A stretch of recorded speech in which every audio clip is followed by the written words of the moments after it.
पाठशाला में अब अगला चैप्टर, जिसमें आपको बताता हूं कि नई संसद की खुदाई में हैरान करने वाला साथियों, कल का दिन भारत के लिए एक ऐतिहासिक दिन है। आपको मालूम होगा, कल सेंट्रल विस्टा का उद्घाटन हो रहा है, नए पार्लियामेंट भवन का उद्घाटन हो रहा है और ये उद्घाटन प्रधानमंत्री नरेंद्र मोदी के हाथों से हो रहा है और जिसका शिलान्यास भी उन्होंने ही 2 साल पहले किया था। और अब 21 महीनों के इतने कम वक्त में पार्लियामेंट जो भवन है तैयार हो चुका है और कल 28 मई 2023 का दिन जो ऐतिहासिक दिन है, बहुत ही गौरवशाली दिन है हमारे लिए, हमारे पूरे देशवासियों के लिए एक गर्व का दिन है, क्योंकि ये जो है पार्लियामेंट भवन, ये भारत में आज़ादी के बाद पहली बार बनाया जा रहा है। क्योंकि जब देश 15 अगस्त 1947 को आज़ाद हुआ, उस समय अंग्रेजों द्वारा बनाया गया पार्लियामेंट भवन था, जो 1921 से शुरू हुआ था और 1927 में बनकर तैयार हुआ था। और 1947 में जब देश आज़ाद हुआ, उस समय जो ब्रिटिश सरकार के जो गवर्नर थे भारत में, लॉर्ड माउंटबेटन, उन्होंने ही सत्ता हस्तांतरण किया था।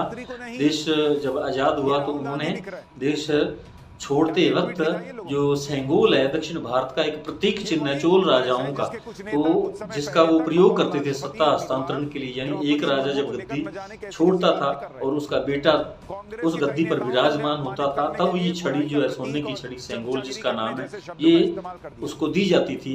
और जैसा कि आपको मालूम होगा, जो इतिहास के छात्र हैं, इतिहास पढ़े हुए लोग हैं, उनको तो मालूम होगा, 320 ईस्वी BC से लेकर 13वीं शताब्दी AD तक चोल राजाओं का भारत के अंदर शासन रहा है। और साउथ इंडिया यानी जो दक्षिण भारत है, वहां पर उनका शासन था, साम्राज्य था। और केवल वही नहीं, उनके शासन की सीमाएं कंधार, काबुल, जावा, सुमात्रा यानी इराक, ईरान तक थी और उसके अंदर अफगानिस्तान भी था। तो इस प्रकार ये बहुत बड़ा लंबा चौड़ा साम्राज्य था।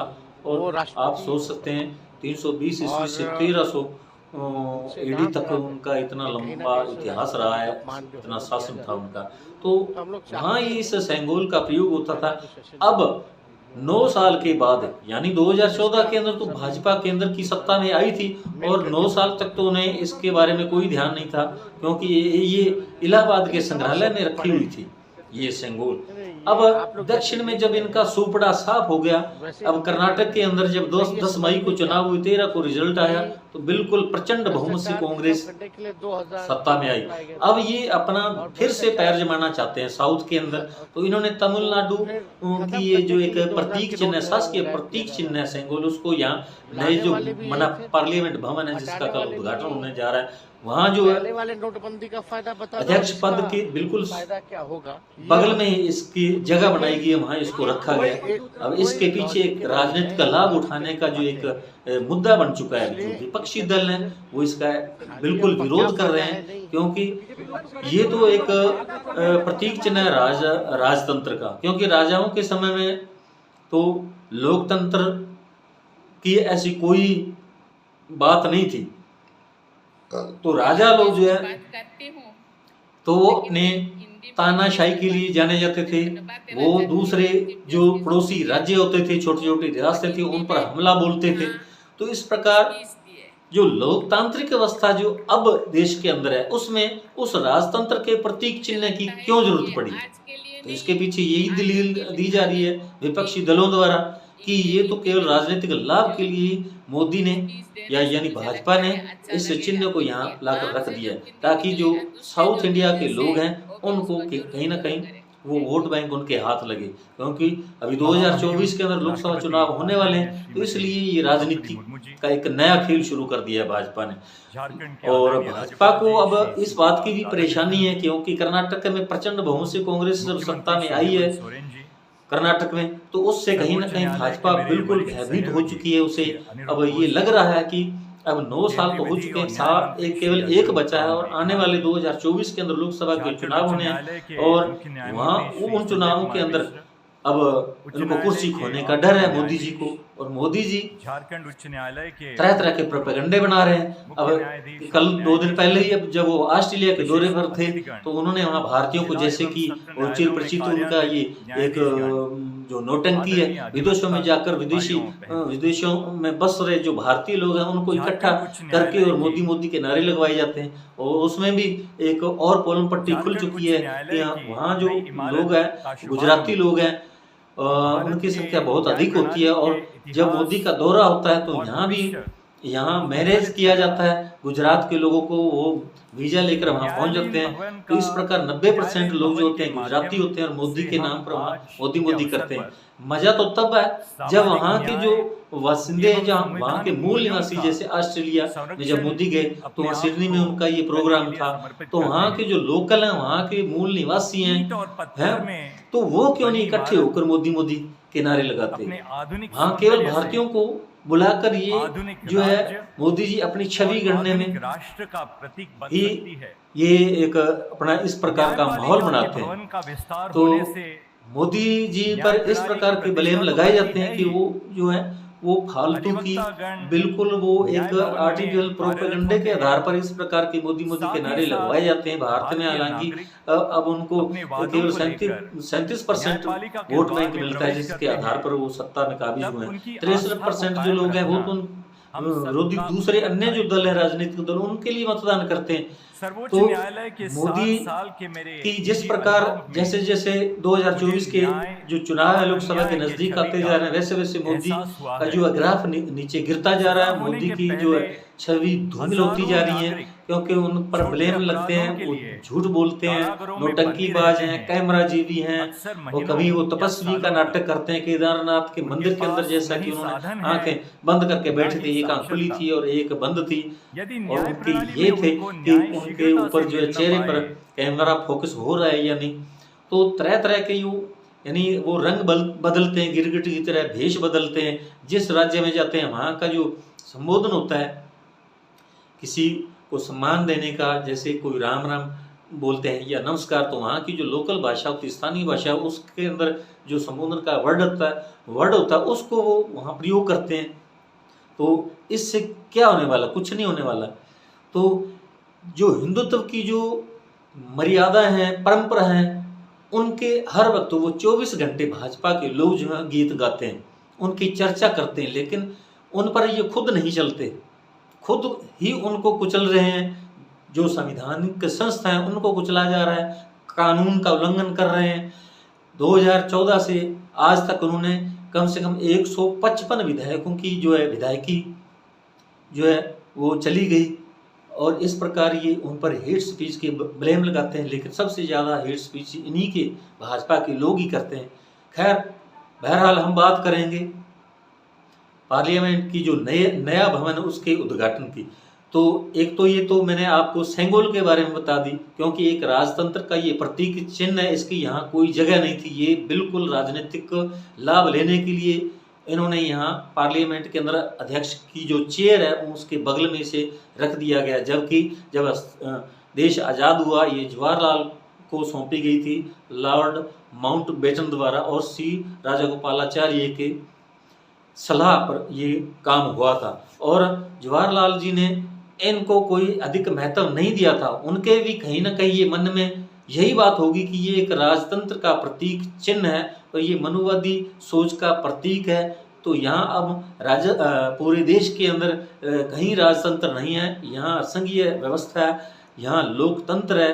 तो जब देश आज़ाद हुआ उसके बाद भी लोकतंत्र की परिकल्पना की गई थी और देश का संविधान बनाया गया। और वल्लभ भाई पटेल जो है जिनको ये श्रेय जाता है कि उन्होंने 600 से अधिक रियासतों को एकीकरण किया और देश को एक संगठित राज्य का दर्जा दिया गया और यहाँ लोकतांत्रिक व्यवस्था कायम की गई। लेकिन अब जो राजतंत्र के जो प्रतीक चिन्ह उनकी यहाँ क्या जगह? उनके लिए यहाँ कोई जगह नहीं है। इसीलिए जो विरोधी दल हैं, जो विपक्षी दल हैं, वो इसका विरोध कर रहे हैं। और जवाहरलाल नेहरू जो प्रथम प्रधानमंत्री थे देश के, उनको जब ये छड़ी दी गई तो उन्होंने सेंगोल को इलाहाबाद के संग्रहालय में एक ऐतिहासिक वस्तु के रूप में वहाँ छोड़ दिया, और उसके बाद उन्होंने इस तरफ कोई ध्यान नहीं दिया। क्योंकि इन चीज़ों से क्या लेना देना, जब देश के अंदर लोकतंत्र व्यवस्था है। तो अब मोदी को क्यों जरूरत पड़ी, भाजपा को इसकी क्यों जरूरत पड़ी, ये तो सिर्फ स्पष्ट दिखाई दे रहा है राजनीतिक लाभ के लिए ऐसा किया जा रहा है। अब दूसरा जो सबसे बड़ा मुद्दा जो है विपक्षी दलों ने उठाया, और कम से कम 21 दलों ने इस उद्घाटन समारोह के अंदर, हालांकि उन्हें निमंत्रण पत्र दिए गए, ओम बिरला जो लोकसभा के स्पीकर हैं, अध्यक्ष हैं, उन्होंने इनविटेशन कार्ड दिए हैं, सभी दलों को दिए, जितने भी विपक्षी राजनीतिक दल हैं, विपक्ष में है या गठबंधन में है भाजपा के साथ, सबको दिए गए। लेकिन 21 राष्ट्रीय और स्थानीय जो राजनीतिक दल हैं उन्होंने इसका बहिष्कार कर दिया, बहिष्कार का ऐलान कर दिया। और अब केवल 10-11 घंटे बाकी रह गए हैं, क्योंकि कल 7:30 बजे सुबह ये प्रक्रिया जो है उद्घाटन की ये शुरू हो जाएगी। इसमें हवन यज्ञ भी होगा और 12 बजे इसका शुभारंभ होगा। तो अब दूसरा जो सबसे बड़ा मुद्दा है वो है राष्ट्रपति, जो देश का प्रथम नागरिक है, उसको कहीं ना कहीं भाजपा ने इससे बिल्कुल दूर रखा है। और अब विपक्ष जो है वो ब्लेम लगा रहा है भाजपा पर कि जो द्रौपदी मुर्मू है, देश की राष्ट्रपति हैं और दलित समाज से हैं और वो देश की प्रथम नागरिक हैं, उनका कहीं ना कहीं भाजपा अपमान कर रही है। ये जो उद्घाटन का काम है ये उनके करकमलों से होना चाहिए था, लेकिन मोदी हर जगह छाए रहते हैं, अपनी छवि जो है उसको चमकाने में लगे हुए हैं। जहाँ कहीं भी कोई शिलान्यास होता है या लोकार्पण होता है, सब काम मोदी जी कर रहे हैं। इनके जो मंत्रिमंडल के जो हैं वो रेल मंत्री हैं या कोई और मंत्री हैं, तो उनको किसी को भी लोकार्पण करने के लिए नहीं बुलाया जाता। छोटे से छोटे और बड़े से बड़े काम के लिए, जो शिलान्यास का काम हो या लोकार्पण का काम हो, उद्घाटन समारोह, सब जगह मोदी को ही आगे रखा जाता है और मोदी के नाम पर ही देश में हर चुनाव लड़ा जाता है। उनको मुख्य चेहरा बनाया जाता है, जब कहीं उनकी पराजय होती है तब उसकी जगह किसी दूसरे को आगे लाया जाता है। अब कर्नाटक के चुनावों में इसी प्रकार जब मोदी ने 19 रैलियां की और मोदी का वहाँ कोई मैजिक नहीं चला, मोदी का जादू वहाँ नहीं चला, तो उसके बाद ये ठीक रहा जो भारतीय जनता पार्टी के अध्यक्ष हैं JP नड्डा, उनके माथे मढ़ दिया गया कि उन्होंने ये इसका ठीक व्यवस्था नहीं की, ठीक से कैंपेन नहीं हुआ, इसलिए चुनाव हार गए। लेकिन ये अपनी नाकामियों को छुपाने के लिए कोई ना कोई ऐसा शिगुफा नया लेकर आते हैं, लोगों को लुभाने के लिए, लोगों को गुमराह करने के लिए, लोगों को मूर्ख बनाने के लिए। लेकिन अब जनता जनार्दन सब जानती है अब 9 सालों में देश के अंदर क्या विकास हुआ, ये किसी से भूला नहीं है, सबको मालूम है। ये जो इवेंट मैनेजमेंट के अंदर मोदी जी खुद बिल्कुल पारंगत हैं, माहिर हैं। अब ये कहीं भी जाते हैं, कभी तो ये इंजीनियर बनने का दावा करते हैं, ऐसा अपने आप को प्रोजेक्ट करते हैं, पेश करते हैं कि वो एक न जाने देश के अंदर सबसे बड़ा इंजीनियर मोदी जी हैं खुद। अब पार्लियामेंट का भवन बन रहा था तब भी वो कैमरा जीवी के रूप में, जैसा कि उन पर आरोप लगते हैं, तो वो कहीं ना कहीं अपने आप ही एक्सपोज होते हैं मोदी जी। अब वहाँ कैमरा उन्हीं पर फोकस था और हेलमेट लगा था सिर के ऊपर और पार्लियामेंट के अंदर वो इनफैक्ट इंस्पेक्शन कर रहे थे और इधर उधर हाथ हिलाकर इशारे कर रहे थे, जैसे कि ये सबसे बड़े हिंदुस्तान के जो इंजीनियर हैं ये मोदी जी हैं। खुद यही इन्होंने ही नक्शा बनाया होगा, जितना भी उसका जो मैप है वो तैयार करके, जहाँ जो कुछ भी बिल्डिंग, जो भी भवन उसके अंदर बनना था, उसके सब ये प्लान मोदी जी का था। ऐसे खुद को वो प्रोजेक्ट कर रहे थे। कभी वो कहते हैं कि गंदी नाली से कि गैस से चाय बनाई जा सकती, गैस सिलेंडर भरे जा सकते हैं, तो कभी वो कहते हैं कि बादलों के ऊपर होगा हवाई जहाज, तो राडार के अंदर वो नहीं आ सकता। तो इस प्रकार की जो मूर्खों जैसी बातें करते हैं। कभी वो बड़े तपस्वी के रूप में जो धार्मिक लोग होते हैं, जो धर्म को मानने वाले लोग होते हैं, उनको बहलाने फुसलाने के लिए भगवा पहन लेते हैं, तरह तरह की नौटंकी करते हैं, जुमलेबाजी करते हैं। तो मोदी जी एक तरफ तो हिंदू संस्कृति, जो हिंदू सनातन धर्म के अंदर परंपराएं हैं, तो उनकी दुहाई देते हैं, लेकिन खुद उन पर कभी भी उनको अमल में नहीं लाए। उनके बिल्कुल एंटी चलते हैं, उनको कुचलने का काम करते हैं, पूरे दिन झूठ बोलते हैं, ऐतिहासिक तथ्यों को पलटने का काम करते हैं। अब वो गुरु नानक देव जी जो हैं सिखों के पहले गुरु हैं, और कबीर साहब जी थे, या और गुरु गोरखनाथ जी, तीनों को समकालीन बता देते हैं। इस प्रकार का उनका इतिहास का ज्ञान है। ही वो खुद को वैज्ञानिक साबित करने की बात करते हैं, कभी इतिहासकार बनने की बात करते हैं, कभी कुछ तो कभी कुछ। तो ये ऐसे काम एक बहरूपीय के होते हैं। अब जिस भी राज्य में जाते हैं वहाँ की वेशभूषा पहन कर क्या वहाँ के हो गए क्या, वहाँ का एक दो शब्द बोल देंगे उस वहाँ की भाषा, तो क्या वो उस भाषा के ज्ञाता हो गए क्या स्कॉलर हो गए क्या। तो ये लोगों को बिल्कुल गुमराह करने के लिए इस प्रकार की हरकतें करते हैं। अब विदेशों में जाते हैं तो वहाँ भी इसी प्रकार के ये काम करते हैं, मोदी के नारे लगवाते हैं। अब ये कहते हैं कि हिंदुस्तान जो है आने वाले समय में विश्व गुरु बनने जा रहा है, हम विश्व गुरु बनाएंगे। मेरे ख्याल से भारत को विश्व गुरु बनाने की ओर ये कदम नहीं है मोदी जी के। मोदी जी तो खुद विश्व गुरु बनने के सपने देखते हैं, तो इस प्रकार के ये काम कर रहे हैं। तो साथियों, जो सबसे बड़ा मुद्दा सेंगोल का था, और दूसरा जो राष्ट्रपति जो महामहिम है देश की द्रौपदी मुर्मू राष्ट्रपति, उनके हाथों से उद्घाटन नहीं करवाया जा रहा, बल्कि मोदी खुद करवा रहे हैं, अपने हाथों से उद्घाटन कर रहे हैं नई पार्लियामेंट, नई सेंट्रल विस्टा का। तो कहीं ना कहीं ये राष्ट्रपति का बिल्कुल बहुत बड़ा अपमान हो रहा है। इस एक बड़ी ऐतिहासिक घटना, ये छोटी मोटी बात नहीं है कि पार्लियामेंट जो है अपने ही देशवासियों की धरोहर है और अपने ही देशवासियों के द्वारा ये बनाई गई है, और मोदी ने ये कोई अपनी जेब से पैसा नहीं लगाया, ये टैक्स पेयर का पैसा है, जो देश के करदाता हैं उनका पैसा लगाया, और इसमें 1275 करोड़ रुपए का खर्च आया टोटल। तो वो मोदी जी ने नहीं लगाया, वो देश के आम नागरिकों का भी उसके अंदर हिस्सा है। जितना टैक्स छोटा मोटा कोई भी नागरिक है देश का, सबका पैसा लगा हुआ है, सबका इसके अंदर योगदान रहा है। तो मोदी जी सब क्रेडिट खुद ही लेना चाहते हैं। तो इन्होंने जो विपक्षी दल है उन्होंने इसीलिए इसका बहिष्कार किया है। मोदी जी असल मुद्दों से ध्यान भटकाकर अपनी छवि चमकाने में ही लगे हुए हैं। तो मोदी मोदी जी के जो दूसरे भाजपाई लोग हैं वो कारण नहीं बता रहे। ये 3-4 दिनों से एक बहुत जबरदस्त